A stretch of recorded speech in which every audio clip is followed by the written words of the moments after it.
사랑은 믿음이었다. 나는 그 믿음 하나로 평생을 바쳐 헌신했다. 낡은 반지하 방에 쪼그려 앉아 컵라면을 먹고 있던 나는 10년 전 그 순간을 떠올렸다. 화려한 드레스, 값비싼 와인, 그리고 나를 향해 빛나던 민준의 눈빛. 모든 것이 한순간에 사라진 지금 그 기억은 나를 조롱하는 악몽이 되었다. 우리 결혼 10주년. 정말 꿈만 같네. 이 모든 성공이 당신 덕분이야. 당신이 아니었으면 지금의 나도 없었겠지. 민주는 그렇게 말하며 값비싼 다이아몬드 목걸이를 내 목에 걸어주었다. 나는 그의 말을 철석같이 믿었다. 그 순수한 믿음이 나를 파멸로 이끌 줄은 꿈에도 몰랐다. 그의 말은 거짓이었다. 그 다정했던 눈빛은 모든 것을 빼앗으려는 사냥꾼의 눈빛이었다. 그리고 그 지옥의 서막은 한 통의 전화로 시작되었다. 사모님, 회장님께서 모든 재산을 정리하고 파산을 선언하셨습니다. 지금 당장 회사로 와주셔야 할 것 같습니다. 수화기 너머의 목소리는 비서 윤서진의 목소리였다. 그녀의 목소리는 너무나도 차분하고 사무적이어서 나는 그 순간의 심각성을 제대로 인지하지 못했다. 나는 부랴부랴 남편의 회사로 달려갔다. 회사 로비에 들어서자 직원들이 웅성거리며 나를 쳐다보았다. 나는 그들의 시선에 왠지 모를 불안감을 느꼈다. 사무실 문을 열자 민준과 윤서진 그리고 한 변호사가 앉아 있었다. 그들의 표정은 굳어 있었다. 여보, 이게 무슨 말이에요? 파산이라니. 나의 절규에 가까운 외침에도 민준은 묵묵부답이었다. 대신 윤서진이 차가운 미소를 지으며 입을 열었다. 사모님, 진정하세요. 회장님께서 파산을 선언하신 건 맞지만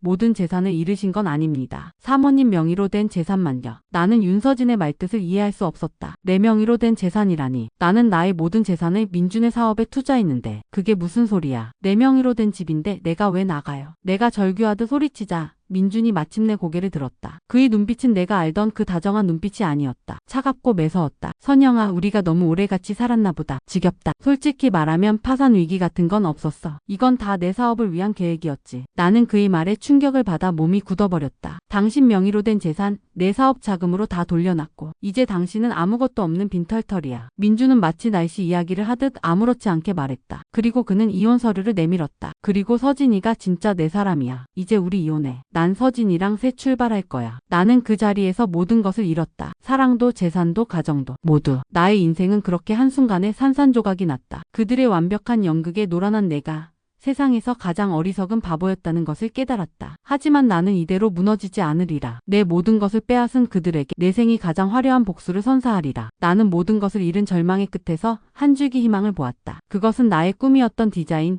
그리고 그 꿈을 다시 꾸게 해준 한 남자였다. 낡은 반지하 방에서 나는 10년 만에 다시 펜을 잡았다. 손은 굳어 있었지만 마음속의 열정은 그대로였다. 나는 국제건축 디자인 공모전 포스터를 보며 나의 재능을 세상에 다시 증명하기로 결심했다. 그리고 그곳에서 나는 이현우라는 남자를 만났다. 당신 디자인 정말 대단합니다. 10년 전 제가 존경했던 디자이너 선의 작품과 너무 닮았는데 현우는 나의 디자인을 보자마자 감탄했다. 나는 그의 말에 용기를 얻어 나의 정체를 밝혔다. 제가 그 선입니다. 현우는 믿을 수 없다는 듯 나를 바라보았다. 그는 나의 재능을 알아봐 주었고 복수의 길에 기꺼이 동참하겠다고 말했다. 좋아요. 내가 돕겠습니다. 예전부터 당신의 재능을 다시 세상에 보여주고 싶었습니다. 당신이 다시 날아오를 수 있도록 내가 날개가 되어줄게요. 현우의 따뜻한 말은 나의 차가운 마음에 한 줄기 빛을 던져주었다. 나는 그의 도움으로 복수를 위한 첫 번째 반격을 시작했다. 하지만 막상 시작하려니 무엇부터 손을 대야 할지 막막했다. 10년이라는 세월은 나의 손에서 펜을 앗아갔을 뿐 아니라 자신감까지 앗아가 버렸으니까. 무슨 일 있습니까? 묵묵히 자신의 일을 하던 현우가 내 옆에 다가와 앉았다. 그는 나의 불안한 눈빛을 읽었는지 조심스럽게 말을 건넸다. 옛날엔 정말 잘했어요. 세상이 당신 디자인에 열광했었죠. 그런데 막상 시작하려니 아무것도 생각이 안 나네요. 10년이 너무 길었나 봐요. 나는 울먹이는 목소리로 말했다. 현우는 나의 어깨를 툭 하고 가볍게 두드려 주었다. 10년 전과 지금의 당신은 다르지 않습니다. 달라진 건 당신의 마음뿐이죠. 다시 한번 해보세요. 당신 안에 있는 재능은 사라지지 않았습니다. 잠시 숨어 있을 뿐이죠. 현우의 따뜻한 말에 나는 힘을 얻었다. 그래, 포기할 수는 없지. 굳게 다짐하고 펜을 들었다. 10년 만에 다시 스케치북 위에 그려지는 선들. 나의 손끝에서 과거의 감각이 되살아나기 시작했다. 그리고 나는 현우의 도움으로 디자인 공모전에 출품할 작품을 완성했다. 그런데 운명의 장난처럼 그 공모전의 심사위원 중 한 명이 바로 김민준이었다. 심사위원들 앞에 나의 작품이 놓였다. 나는 그들의 반응을 숨죽이며 지켜보았다. 민준은 처음에는 아무런 표정 변화가 없었다. 하지만 작품을 자세히 들여다보던 그의 눈빛이 흔들리기 시작했다. 이 디자인, 이 느낌은. 그는 무언가에 홀린 듯 작품에서 눈을 떼지 못했다. 그때 심사장에 들어온 윤서진이 민준에게 속삭였다. 회장님, 이 디자인 10년 전 그 여자 거랑 너무 비슷하지 않아요? 아무래도 저희 디자인을 표절한 것 같은데. 윤서진의 말에 민준의 눈빛이 차가워졌다. 그는 심사위원들에게 단호하게 말했다. 이 작품은 표절입니다. 우리 회사의 디자인을 도용했어요. 이런 작품은 심사할 가치도 없습니다. 나는 그 자리에서 나의 작품이 쓰레기 취급을 받는 것을 목격해야 했다. 하지만 나는 치밀어 오르는 분노를 억누르며 민준을 노려보았다. 이 모욕을 잊지 않겠다. 첫 번째 반격은 그렇게 실패로 끝났다. 민준은 나의 디자인을 표절로 몰아붙여 세상에 공개되는 것을 막았다. 하지만 이 실패는 나를 좌절시키기보다 오히려 더 큰 분노와 복수심을 불러일으켰다. 나는 더 이상 숨지 않고 그의 곁으로 직접 파고들기로 결심했다. 현우와 나는 JS건설에 위장 취업을 하기로 했다. 나는 일반 사무직 직원으로, 현우는 외부 협력 업체 디자이너로 위장했다. 우리의 목표는 민준과 윤서진의 약점과 불법적인 행위를 찾아내는 것이었다. 과거의 진실을 캐내야 합니다. 민준 씨가 표절했다는 결정적인 증거를 찾아야 해요. 모든 것이 시작된 10년 전 자료를 찾아야 합니다. 현우의 말에 나는 고개를 끄덕였다. 나는 사내복사기실, 자료창고 등 구석구석을 뒤지기 시작했다. 민준의 사무실에 몰래 잠입하는 일도 서슴지 않았다. 나의 마음은 두려움보다 복수심으로 가득 차 있었다. 며칠 밤을 새워가며 자료를 뒤지던 어느 날 나는 우연히 낡은 서류철 하나를 발견했다. 그 안에는 내가 10년 전 작성했던 건축 설계 도면과 똑같은 도면이 들어있었다. 도면에는 낯선 필체로 쓰여진 수정사항들과 함께 선이라는 나의 이니셜이 그대로 남아있었다. 이게 내 디자인이었어. 나는 충격에 빠졌다. 민준이 10년 전 나의 디자인을 그대로 표절하여 성공했다는 사실을 깨달은 것이다. 나의 꿈과 재능을 짓밟고 그것을 자신의 성공으로 둔갑시킨 민준의 파렴치함에 치를 떨었다. 그가 내게 던졌던 모든 달콤한 말들은 이 한 장의 종이 앞에서 모두 거짓이 되었다. 나는 도면을 몰래 빼돌려 현우에게 보여주었다. 현우는 도면을 보자마자 경악했다. 이거 정말 당신 디자인이 맞습니까? 이걸로 민준 씨를 한 방에 무너뜨릴 수 있을 겁니다. 하지만 나는 현우의 말에 고개를 저었다. 아니요. 아직은 때가 아닙니다. 이 도면은 그저 시작일 뿐이에요. 민준이 이 도면으로 성공을 거두기까지 어떤 불법적인 행위들이 있었을지 나는 더 확실한 증거를 찾아야 해요. 나의 눈빛은 더욱 차갑게 빛났다. 이 복수는 단순히 그의 성공을 무너뜨리는 것에서 그치지 않았다. 나의 모든 것을 되찾기 위한 전쟁이었다. 나는 민준과 윤서진이 공범이라는 사실을 밝혀낼 결정적인 증거를 찾아낼 때까지 멈추지 않을 것이다. 나는 민준이 나의 디자인을 표절했다는 결정적인 증거를 손에 넣었다. 하지만 이 한 장의 도면만으로는 그들의 모든 악행을 밝혀낼 수 없었다. 나는 그들의 추악한 진실을 더 깊숙이 파고들기로 했다. JS건설에 위장 취업한 나는 민준과 윤서진을 감시하며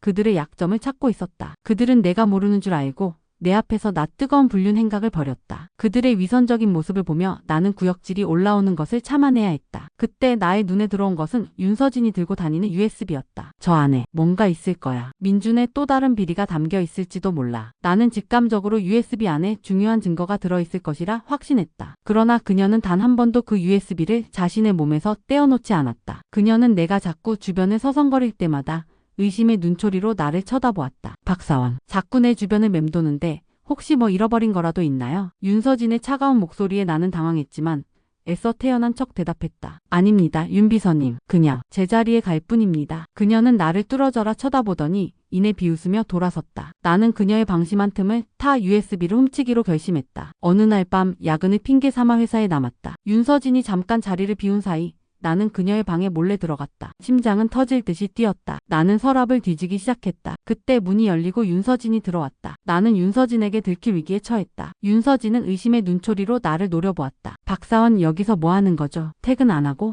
윤 비서님. 자료를 찾다가 깜빡 잠이 들었나 봐요. 죄송합니다. 나는 최대한 어색하지 않게 변명했다. 윤서진은 나를 훑어보더니 내 손에 들려있던 서류철을 보았다. 그거 내 서류철인데 왜 박사원 손에 있죠? 나는 머릿속이 하얘지는 것을 느꼈다. 그 순간 나는 과거의 기억을 꺼내어 임기응변으로 위기를 모면했다. 그게 제가 10년 전쯤 디자인했던 건축물에 대해 자료를 찾다가 윤 비서님 서류철이 제 것과 비슷해서 죄송합니다. 나는 일부러 화제를 돌렸다. 윤서진은 콧방귀를 끼며 말했다. 그 촌스러운 디자인이요. 회장님이 그것 때문에 고생 좀 하셨죠. 결국 회장님이 다시 디자인해서 성공한 거 아닙니까? 박사원, 남의 것을 탐내지 마세요. 우리 회장님은 처음부터 제 것이었으니까. 그녀의 말에 나는 분노를 참을 수 없었다. 하지만 나는 복수를 위해 감정을 억눌러야 했다. 나는 윤서진의 방에서 간신히 빠져나왔다.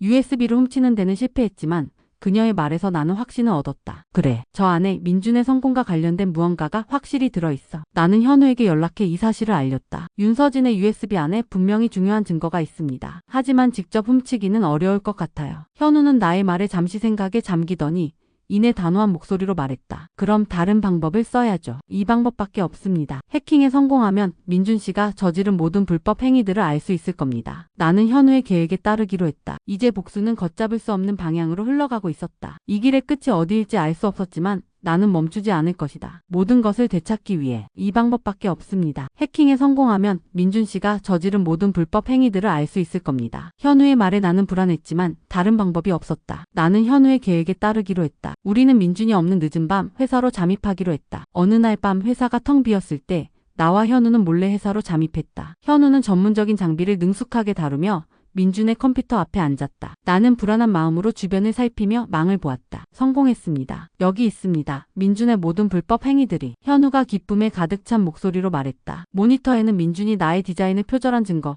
공금 횡령, 그리고 수많은 비리들이 담긴 파일들이 떠 있었다. 나는 그 자료들을 보며 손이 떨렸다. 그동안의 모든 고통과 분노가 한순간에 폭발하는 것 같았다. 정말 이게 다 사실이었어. 그 순간 사무실 문이 열렸다. 민준이었다. 그는 무언가 이상함을 감지하고 회사로 돌아온 것이었다. 민준은 모니터에 떠 있는 자료들과 우리를 보며 분노에 찬 목소리로 소리쳤다. 박선영, 감히 내가 여기까지 들어와. 내가 이따위 짓을 벌이는 동안 나는 너의 마지막 희망까지 짓밟아주마. 민준은 나의 손에 들려있는 USB를 빼앗으려 달려들었다. 그때 현우가 그의 앞을 가로막았다. 세 사람의 시선이 얽히고 팽팽한 긴장감이 사무실을 가득 채웠다. 민준은 현우를 밀치고 나에게 달려들었다. 이거 내놓으라고. 나는 USB를 꼭 움켜쥐고 민준과 몸싸움을 벌였다. 그 과정에서 나는 손에 든 USB를 바닥에 떨어뜨렸고 민준은 그것을 잡으려 했다. 그때 현우가 재빨리 USB를 주워들었다. 이거 당신이 가질 자격 없어. 현우는 민준의 멱살을 잡고 외쳤다. 민준은 분노의 이성을 잃고 현우를 향해 주먹을 휘둘렀다. 현우는 그의 주먹을 피하고 나를 데리고 사무실을 빠져나왔다. 우리는 회사 밖으로 무사히 빠져나왔지만 나는 두려움에 몸을 떨었다. 민준의 눈빛은 살기가 가득했다. 하지만 나는 USB를 손에 쥐고 있었다. 이 안에는 모든 것이 들어있었다. 나의 복수를 완성시킬 결정적인 증거가. 선영 씨 괜찮아요? 많이 놀랐죠. 현우가 나를 걱정스러운 눈빛으로 바라보았다. 나는 고개를 끄덕였다. 괜찮아요. 이제 시작이야. 진짜 복수의 시작. 나는 차가운 밤 공기를 마시며 복수를 다짐했다. 복수의 서막이 지나고 치밀한 계획이 성공적으로 마무리되는 순간이었다. 이제 모든 것을 폭로할 시간만 남았다. 나는 드디어 결정적인 증거를 손에 넣었다. 민준과 윤서진의 불륜, 공금 횡령, 그리고 나의 디자인 표절에 대한 모든 기록이 담긴 USB. 민준과의 몸싸움 끝에 간신히 USB를 지켜냈지만 그는 내가 모든 것을 알고 있다는 사실을 눈치챘을 것이다. 이제 더 이상 숨을 이유도 숨을 곳도 없었다. 나는 이 모든 진실을 세상에 드러낼 시간이라고 생각했다. 나는 현우와 함께 마지막 계획을 세웠다. 그것은 바로 JS건설 창립 20주년 기념 기자회견을 복수의 무대로 삼는 것이었다. 모두가 민준의 성공을 축하하는 그 자리에서 나는 그의 추악한 민낯을 만천하에 드러내기로 결심했다. 기자회견 당일 나는 우아한 정장 차림으로 기자회견장에 섰다. 무대 위로 올라가는 내 모습을 보며 민준과 윤서진은 코웃음을 쳤다. 그들은 내가 아직도 자신들에게 매달리며 떼쓰는 줄 알았다. 오늘 이 자리는 JS건설의 성공을 축하하는 자리입니다. 그런데 왜 이 자리와 어울리지 않는 분이 올라와 계신 거죠? 윤서진이 비아냥거리며 말했다. 그녀의 조롱은 나의 복수심에 기름을 부을 뿐이었다. 나는 그녀의 조롱을 무시하고 기자들을 향해 말했다. 저는 이 자리에서 JS건설의 성공 뒤에 숨겨진 추악한 진실을 밝히고자 합니다. 이 모든 성공은 제 남편 김민준 회장의 것이 아닙니다. 10년 전 제가 직접 디자인한 작품을 도용한 결과입니다. 기자들은 술렁이기 시작했다. 민준은 당황한 표정으로 나에게 다가왔다. 그의 눈빛에는 분노와 함께 불안감이 스쳐 지나갔다. 박선영, 무슨 헛소리를 하는 거야. 지금 당장 내려와. 헛소리라니요. 여기 증거가 있습니다. 나는 현우가 해킹하여 확보한 자료들이 담긴 USB를 기자들에게 보여주었다. 현우는 능숙하게 컴퓨터를 조작해 스크린에 자료들을 띄웠다. 그 안에는 내가 10년 전에 직접 작성한 디자인 도면과 민준이 그것을 표절한 증거, 공금 횡령을 위한 비자금 장부까지 모든 것이 담겨 있었다. 스크린에 내 디자인과 민준의 작품을 비교한 자료가 떠올랐다. 놀랍게도 두 작품은 거의 완벽하게 일치했다. 기자들은 충격에 휩싸였다. 플래시가 터지고 기자들의 질문이 빗발쳤다. 그리고 이 모든 악행에는 제 비서였던 윤서진 씨도 공범으로 가담했습니다. 그녀는 제 남편의 내연녀였고 두 사람은 저를 철저하게 기만했습니다. 나는 민준과 윤서진의 불륜 사진과 메시지 기록까지 모두 공개했다. 그들은 더 이상 변명할 여지가 없었다. 그들의 얼굴은 공포와 분노로 일그러졌다. 그들이 그동안 쌓아 올린 성공의 탑은 그렇게 한순간에 무너져 내리고 있었다. 기자회견은 성공적이었다. 나는 모든 것을 잃은 절망의 끝에서 마침내 반격을 시작했고 민준과 윤서진의 위선적인 가면을 벗겨냈다. 기자회견장을 빠져나오는 민준과 윤서진의 얼굴은 이미 몰락의 그림자로 가득했다. 나의 복수는 이제 막 시작되었을 뿐이었다. 기자회견 이후 JS건설은 폭풍에 휩싸였다. 주가는 폭락했고 회사 앞에는 민준에게 사기를 당한 투자자들이 몰려와 시위를 벌였다. 민준과 윤서진은 기자들의 질문 공세에 시달리며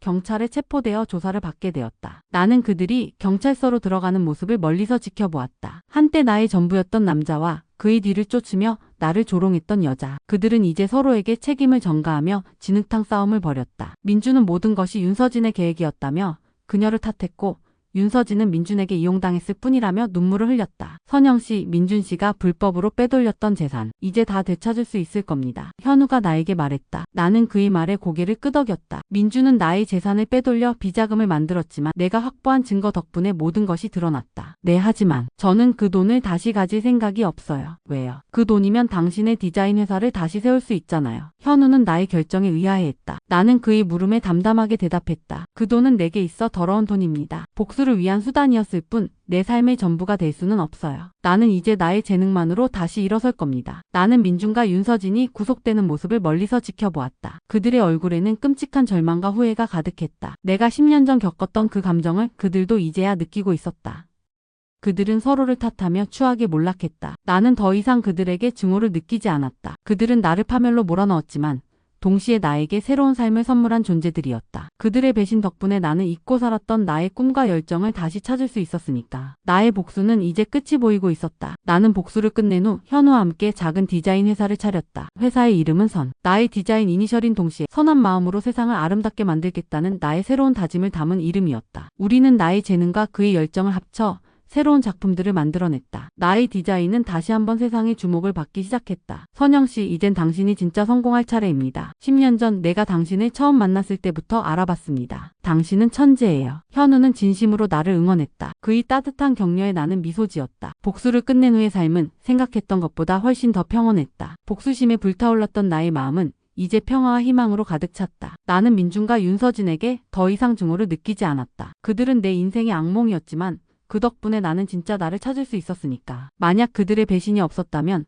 나는 여전히 행복이라는 허울 속에 갇혀 나의 꿈을 잊고 살았을지도 모른다. 그들은 나의 불행의 원인이었지만 동시에 나를 깨어나게 한 존재들이었다. 나는 이제 그들을 용서하기로 했다. 나를 위해서. 어느 날 나는 현우와 함께 우리가 디자인한 새로운 건물 앞에 섰다. 따뜻한 햇살이 건물을 비추었고 건물은 마치 나의 새로운 삶처럼 빛나고 있었다. 현우 씨, 고마워요. 당신이 아니었으면 저는 아직도 어둠 속에 갇혀 있었을 거예요. 아닙니다, 선영 씨. 당신이 스스로 빛을 찾아낸 겁니다. 저는 그저 그 길을 조금 밝혀주었을 뿐이고요. 나는 현우의 손을 잡았다. 복수라는 차가운 감정을 끝내고 나는 비로소 따뜻한 사랑이라는 감정을 다시 느낄 수 있었다. 나의 인생은 이제 다시 시작되었다. 복수라는 거대한 짐을 내려놓고 나는 비로소 나 자신을 온전히 사랑할 수 있게 되었다. 나는 복수를 끝낸 후 비로소 나의 삶을 되찾았다. 10년간 잊고 지냈던 나의 꿈, 나의 열정, 그리고 나의 행복. 그 모든 것을 되찾는 과정은 쉽지 않았지만 나는 결코 포기하지 않았다. 나의 옆에는 항상 현우가 있었다. 그는 나의 가장 어두운 시간을 함께 해준 소중한 사람이었고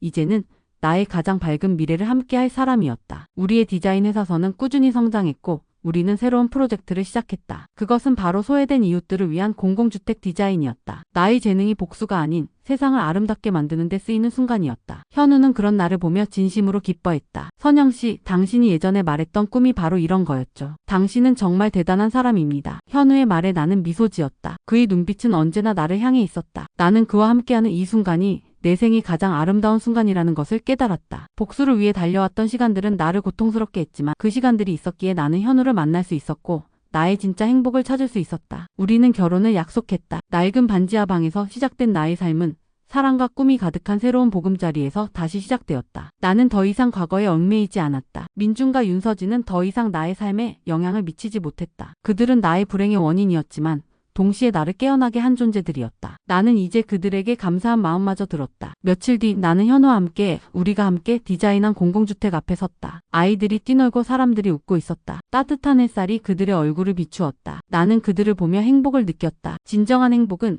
누군가를 파멸시키는 것에서 오는 것이 아니라 사랑하는 사람들과 함께 세상을 더 나은 곳으로 만드는 것에서 오는 것임을 깨달았다. 나의 복수는 끝났다. 하지만 나의 삶은 이제 막 시작되었다. 10년의 어둠을 지나 나는 내 생이 가장 화려하고 아름다운 순간을 맞이했다. 이 이야기는 단순히 한 여자의 복수극이 아니다. 절망의 끝에서 희망을 찾고 미움 대신 사랑을 선택한 한 여자의 위대한 성장 이야기였다. 나의 삶은 앞으로도 계속될 것이다. 아름답게, 그리고 찬란하게.